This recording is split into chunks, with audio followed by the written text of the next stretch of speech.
Es el momento de escuchar a la maestra Araceli Pineda Sánchez, quien es originaria de Tutepec, con estudios de licenciatura en Letras y Literatura Hispánicas y de maestría en Letras Latinoamericanas por la máxima casa de estudios de nuestro país, la Universidad Nacional Autónoma de México.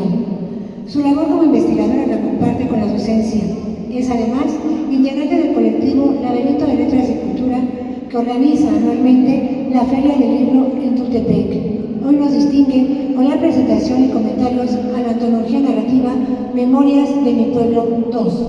Gracias, maestra. Gracias.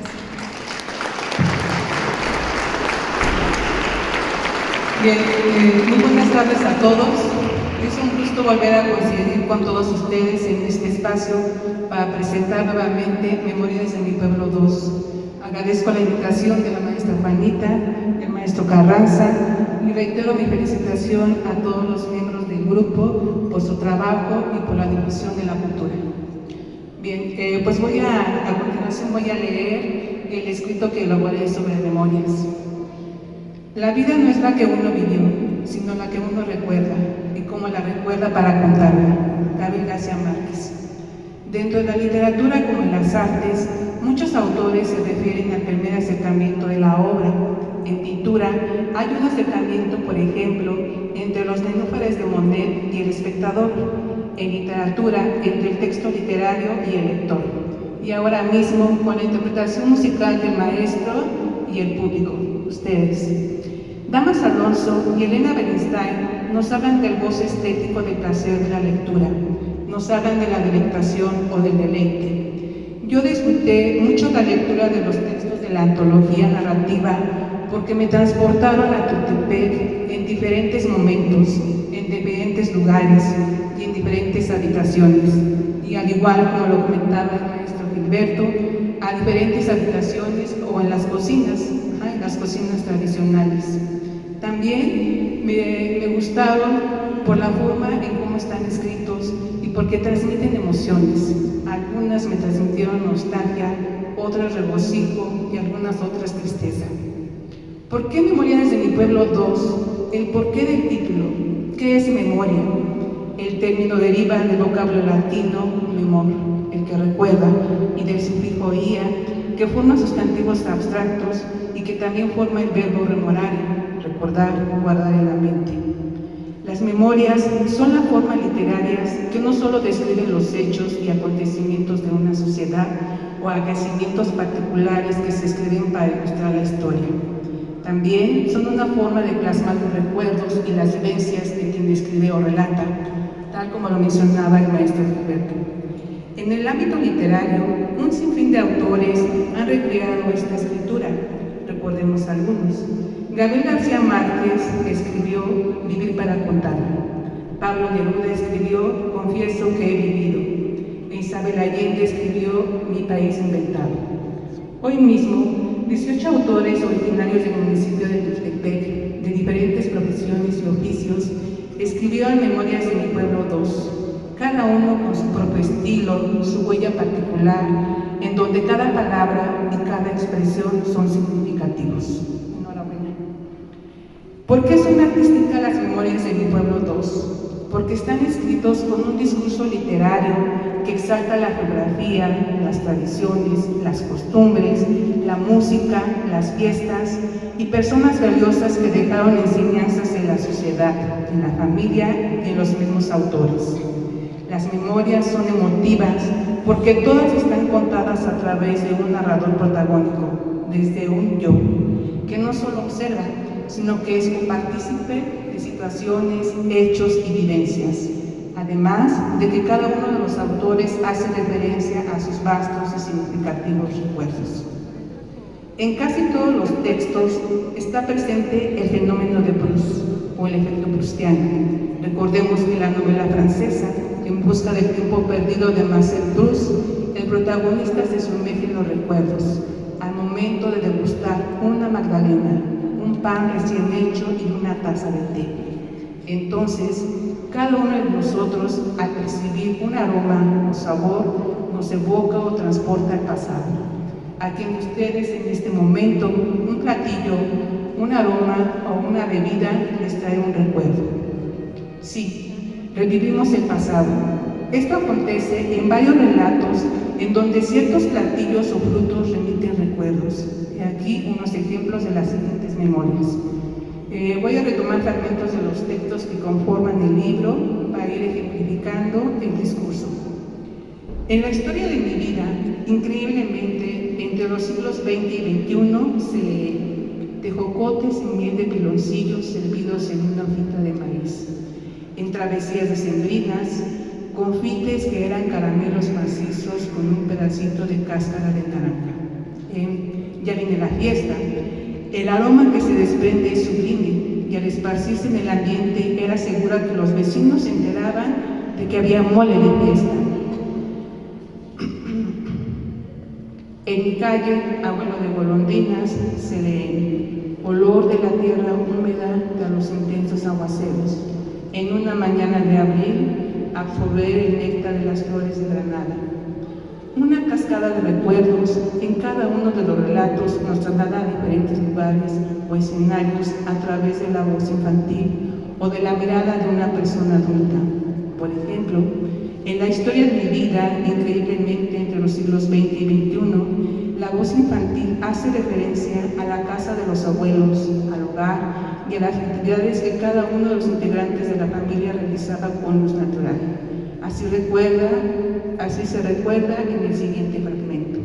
No existía la luz eléctrica y todo el pueblo se alumbraba con velas y hachones de petróleo que encendían por las noches. Solo el tiempo suficiente para conciliar el sueño, porque de las 9 de la noche en adelante se terminaban las actividades. También, con una gran precisión se describen los juegos y la comida, e imaginamos los suculentos platillos como mixmole, acompañado con tortillas de comal, las manzanas en almíbar o el dulce de tejocote. Al final del relato se puede escuchar una voz que dice: ¿cuántos recuerdos que viven y no se borran de mi mente, por más que transitan los años? Demasiado nostálgico, ¿no creen? Otra voz infantil se presenta en el pozo, en donde crece la curiosidad, la duda, la admiración por saber cómo era posible que emanara el agua, y esto es más remarcado por el uso del diminutivo, como a continuación se lee en la memoria. De la nada brotó el agua como una fuente, y cubría todo el círculo que ya no era tan grande como el que dibujaron al iniciar la excavación. Mi cabecita me llevó a preguntar: ¿y ahora cómo sacaremos el agua? En el texto, una mañana de abril, también la voz de la infancia comienza a recrear la casa, al huerto, evocando colores y formas. Con gran admiración recuerda a sus papás.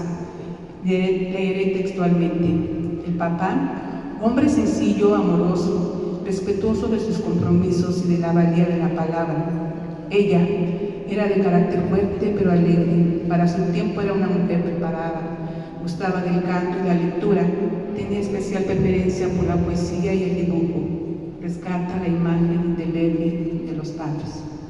En la casa del zapote, otra memoria, el autor, a través de una prosopopeya, figura literaria que personifica o da vida a las cosas, nos presenta el árbol que tenía más de 100 años de antigüedad. El viejo zapote es testigo de la genealogía e historia de la familia e incluso de las vivencias de los vecinos, quienes muchas veces se llevaban las hojas o el fruto, hasta 10 botes llenaban del mismo. Más que un simple árbol que solo ambienta el jardín, es un símbolo que representa la fortaleza y unión familiar. Si van imaginando las escenas de cada una de las memorias, la Navidad es un tema inagotable. Algunos textos hacen referencia a la misma. Recuerdos significativos nos transportan a las posadas y a la natividad. La memoria intitulada Elena es valiosa porque rescata los bellos cantos, la forma de pedir posada, el rompimiento de las piñatas, la colación y el arrullo. Doña Elena era la encargada de rezar y organizarlas en el barrio de San Martín y a veces en el de Santa Isabel. Las personas lo buscaban por la manera reconfortante y cálida de rezar y cantar. Al leer este texto, pareciera que escucháramos de viva voz los alegres cantos. Para doña Elena y sus retoños, las fiestas decembrinas significaban convivencia y deleite. Así la narradora lo rememora. Durante 9 días disfrutaban tanto las posadas, pues era una fiesta para las familias, y así mis noches de desvelo del 24 de diciembre estaban llenas de cantos de arroyos del Niño Dios. ¿Qué pasa con la Epifanía? Con gran emoción y nostalgia a la vez, hay una reminiscencia en travesías decembrinas, época mágica de los Reyes Magos. Actualmente, los niños escriben su carta y la lanzan al cielo con ayuda de un globo con helio. Tiempo atrás, la carta se colocaba en el zapato, y si los niños se portaban bien, eran merecedores de los regalos de Melchor, Gaspar y Baltasar. Así lo recuerda la narradora.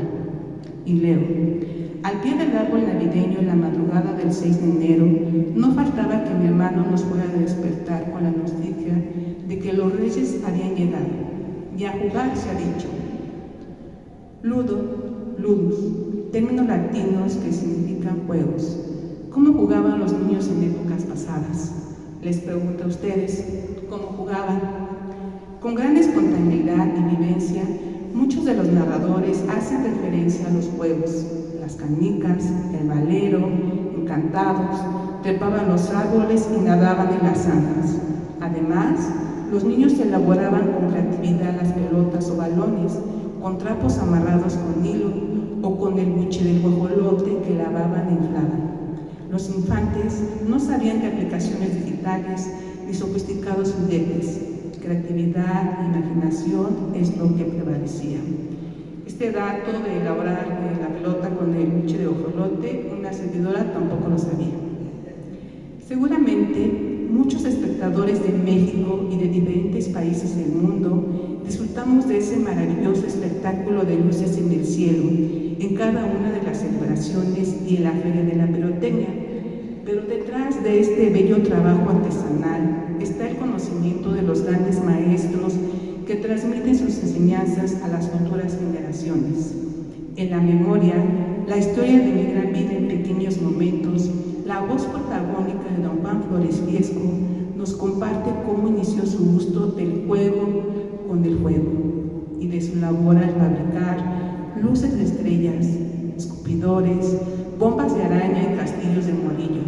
Labor ardua y peligrosa que no solo es un modus vivendi, también es un arte de luz.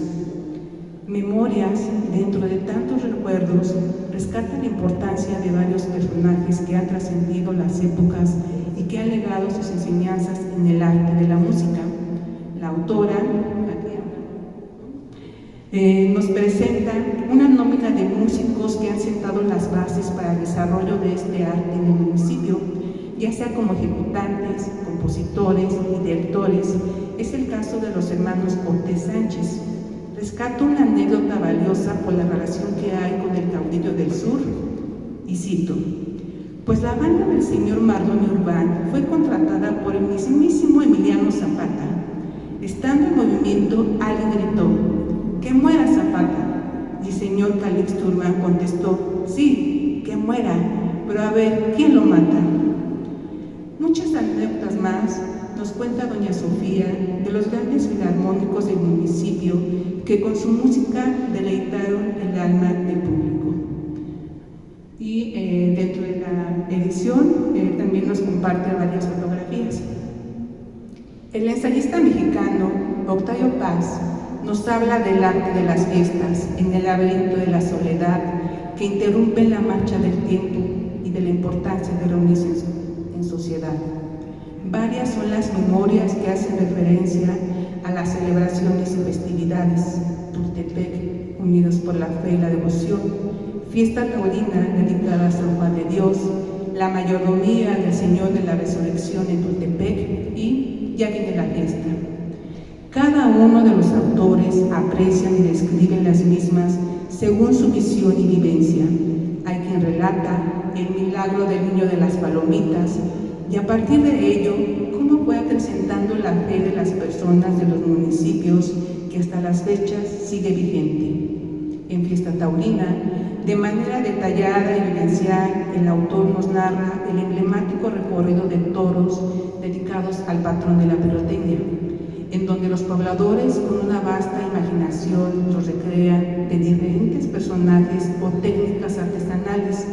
Con gran regocijo se vive esta celebración, reconocida a nivel nacional.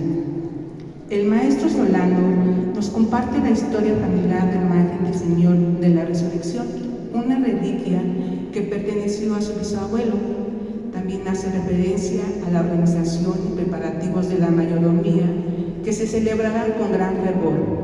La familia volvió a retomar esta tradición a partir de 1966, una celebración que sin duda conservarán a lo largo de las generaciones. Ahora les pregunto, ¿cuál es la fiesta del pueblo?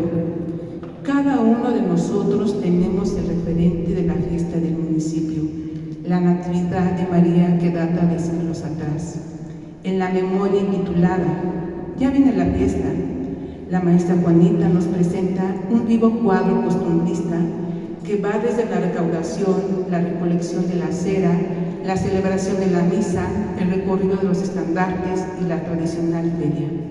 Nos describe la comida típica de esos días, que además del mole, los tultepequenses degustamos de los olorosos capiques, elaborados con vísceras de las aves, así como el singular guisado elaborado con la sangre de los animales sacrificados, que aderezada con hierbabuena, sal y cebolla de cambray, era una delicia.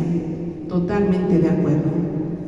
En la antología, muchos autores hablan de la herencia culinaria, la cocina que constituye en sí un modo de vida y una expresión cultural que propicia la relación familiar y social. La diversidad es la característica esencial de la cocina de Tuxtepec, de tal forma que se desprenden sabores, colores y texturas que hacen de los platillos un atractivo. Recordemos que el poeta Federico García Lorca, de la generación del 27, en su obra El romancero gitano, nos habla precisamente de los gitanos, grupo social que ha sido estigmatizado por sus costumbres y forma de vida. Seguramente muchos de ustedes, al igual que una servidora, desconocíamos que alguna vez un campamento gitano se asentó en Tultepec. Así lo refiere el maestro Carranza en Efecto Gitano, y cito: llegaban y sin más extendían sus carpas, armaban cocinetas, fogatas y empezaban a danzar, practicando su música o a hacer malabares, mientras sus mujeres recorrían las casas cercanas en las que se solicitaba agua. Además, nos describe con gran acierto la belleza de las gitanas y su voz de convencimiento para leerte la suerte. El poeta francés Baudelaire escribe sus poemas acerca de la calle y la gente de París. A partir de ello, un gran número de autores del modernismo retoman este tema. Mi calle, abuelo de golondrinas, y Tultepec y su centro son dos textos que transportan a lugares representativos del municipio. En la primera, las calles del barrio de Santa Isabel son rememoradas al hablar de los vecinos que vivían ahí, de sus actividades cotidianas y de sus costumbres. De manera paralela, hace referencia a las golondrinas que comienzan a construir sus nidos en los hogares y su llegada a las diferentes estaciones del año hasta que emigraban las aves viajeras. En la memoria titulada Tultepec, su centro, se rescata la plaza por medio de la prosopopeya, la personaliza como si fuera testigo de todo lo que acontece. Cabe mencionar que hoy en día todos tenemos la imagen del centro con la concha acústica, pero no siempre fue así. Muchos la recordamos con las canchas de básquet. Con un constante flashback y con la técnica cinematográfica, el autor nos acerca a diferentes actividades culturales y recreativas, desde un desfile escolar, una mayordomía o una exposición en el kiosco, reminiscencias subjetivas que nos comparten y que seguramente todos tenemos las propias.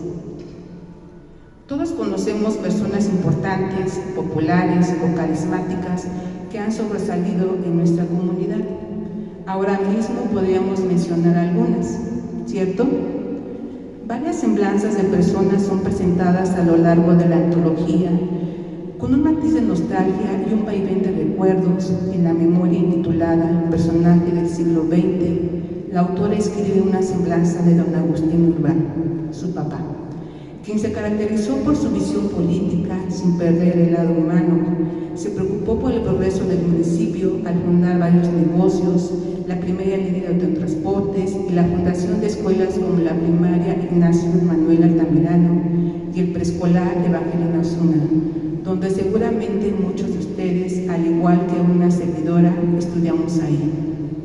El texto, Te platico, Camino a la imprenta, cuenta la odisea de Samuel Toriz y Silva, el joven aventurero que recorrió la Ciudad de México, en aquel entonces llamado DF o México, para adquirir una imprenta, y fue en la década de 1950 cuando la compró.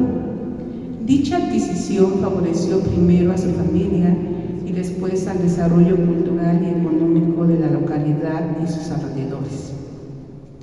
El vendedor de nieve, don Manuel y el Rorro son algunos personajes de mi pueblo en tiempo de mi infancia. Con pinceladas precisas, la autora los describe y nos acerca a la amabilidad de don Manuel, pues cuando algún niño no contaba con los 5 o 10 centavos que costaba el barquillo, él lo obsequiaba. También describe al Rorro, que vivía en el kinder. Quizá muchos de ustedes lo recuerden o quizá no sabían de ellos. Por lo anterior, concluyo que las memorias de mi pueblo 2 son artísticas porque está presente la función emotiva del lenguaje. Cada uno de los 18 autores reviven pasajes, fragmentos de vida que los han marcado indeleblemente y nos lo comparten con descripciones e imágenes visuales que nos transportan al pretérito y nos vamos imaginando las historias. Hay una recreación del pasado en el que se conservan situaciones, testimonios, eventos, costumbres, recuerdos. Son narraciones asociadas a un hecho importante o a una comunidad. Todo en conjunto conforma la memoria colectiva del pueblo de Tuxtepec. Memorias de mi pueblo 2 nos recuerdan nuestra identidad, nos recuerdan historias propias y ajenas, por lo que vivimos y nos han contado. Y termino con un estribillo del cantante argentino, León Gieco: todo está guardado en la memoria, sueño de la vida y de la historia. Gracias por su atención.